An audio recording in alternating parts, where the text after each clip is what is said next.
Huwag na kayong bumili ng lasagna sa labas. Gumawa na lang tayo dito sa bahay. Masarap pa, makakatipid ka pa. So ang una, maglagay ka ng maraming sibuyas sa mainit na mantika sa may kaserola. Maglagay ka rin ng maraming bawang. Tapos hahaluin mo ito hanggang sa maging golden brown. Maglagay ka rin ng 1 kilong beef na giniling at igigisa mo itong mabuti para maalis ang lansa. Habang ginigisa mo siya ay maglagay ka ng mga seasoning katulad ng paminta na pino, cubes na beef at saka patis. At hahalu-haluin mong mabuti. Siya nga pala best, optional lamang kung gusto mo maglagay ng mushroom, pwede rin naman hindi, pwede rin naman wala. Wag mo rin kakalimutan maglagay ng tomato paste para medyo maasim-asim ng konti at ilagay mo lang ating tomato sauce o spaghetti sauce.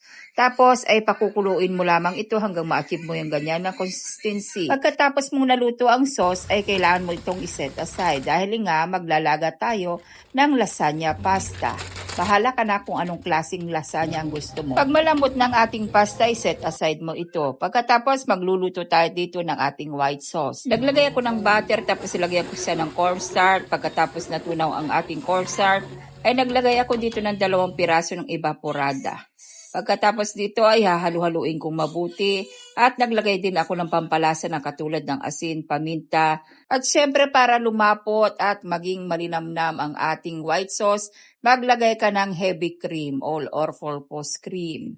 Huwag mo rin kakalimutan lagyan ito ng cheese para malinamnam. Pag naluto na lahat ng ating mga ingredients ng ating lasagna, kailangan na natin itong iset. So naglagay na ako ng spaghetti sauce sa ating aluminum tray, tapos pinatong ko lang yung ating pasta na lasagna at naglagay ulit ako ng ating lasagna na sauce.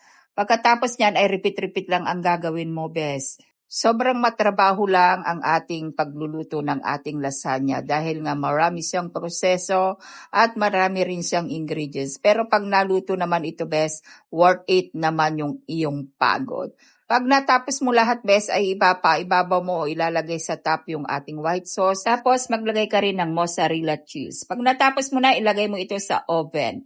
At i-bake lamang natin ito. Pagkatapos ng 10 na taon nating pag-aantay, pagpiprepare, pagluluto ng ating lasagna, ito na best. Kailangan mong i-reward si self dahil nga napagod siya sa pagluluto ng ating baked lasagna. Siya nga pala best, kaya ako nagluto nito dahil alam niyo naman na araw ng Kapaskuhan at araw ng kapanganakan ni Jesus Christ. At hindi lang yan, best, dahil nga alam nyo naman, nagpibusiness ako ng small business na food bilao.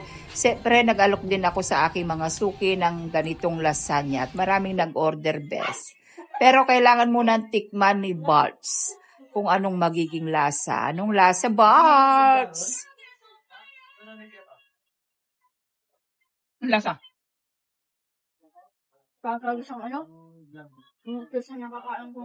Pagkatapos niyan, bes, ay kailangan ng pick upin ni Suki ang ating baked lasagna at kailangan ko rin naman bumili ng paninda ng ating Suki para support din sa kanyang small business. Para naman parehas tayong umangat at umunlad sa ating pamumuhay.